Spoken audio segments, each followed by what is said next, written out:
Praise lord. దేవునికి పరిశుద్ధ నామానికి మహిమ కలుగును గాక. నా దేవుని బిడ్డలారా, మీ అందరికీ నా వందనాలు, దేవునికి స్తోత్రాలు. మీరందరూ బాగున్నారని నేను ఆశిస్తున్నాను. మిమ్మల్ని అందరినీ దేవుడు దీవించి ఆశీర్వదించును గాక. నా దేవుని బిడ్డలారా,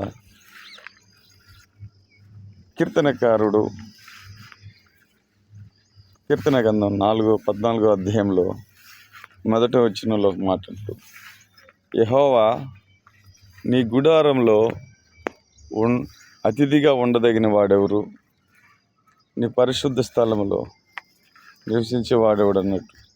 నిజమే ప్రియులారా, దేవుడు ఆయన గుడారంలో ఉంచడానికి మనం ఎంతో అర్హులమై ఉండాలండి కదండి. అర్హులుగా మార్చబడాలి. నేను ఒకప్పుడు తాగుబోతునండి, ఒకప్పుడు తిరుగుబోతునండి. కానీ ఆయన గుడారంలో అతిథిగా ఉంచబడటానికి మనము ఆయనకు లోపడి ఉండాలండి. నా దేవుని బిడ్డలారా, ఈరోజు కొంతమంది వ్యసనానికి బానిసైపోతున్నారండి, మత్తుకి బానిసైపోతున్నారండి, పాపానికి బానిసైపోతున్నారండి. నా దేవుని బిడ్డలారా, ఈరోజు సత్యాన్ని తెలుసుకోలేకపోతే సత్యాన్ని తెలుసుకోకపోతే మనము దేవుని రాజ్యంలో చేరలేమండి. దేవుని మాటకి లోబడకపోతే దేవుని అనుభూతి మనం పొందుకోలేమండి. దేవుని యొక్క కృప మనం పొందుకోలేమండి. నా దేవుని బిడ్డలారా, నేను అంటాను, ఒకప్పుడు నా జీవితం పాపంలో నడిచిందండి.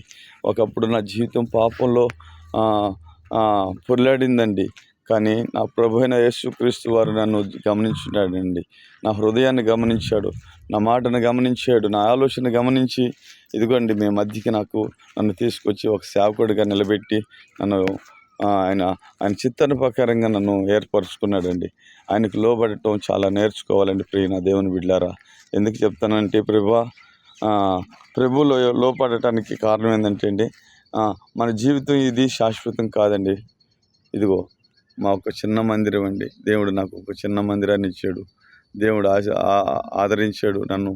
ఇదిగో ఆయన ఒక చిన్న మందిరం నాకు నిర్మించి నన్ను ఆయన సేవకుడిగా నిలబెట్టుకొని, ఆయన పనివాడిగా నిలబెట్టుకుని నన్ను పరిచర్యలో ముందుకు కొనసాగనిస్తున్నాడండి.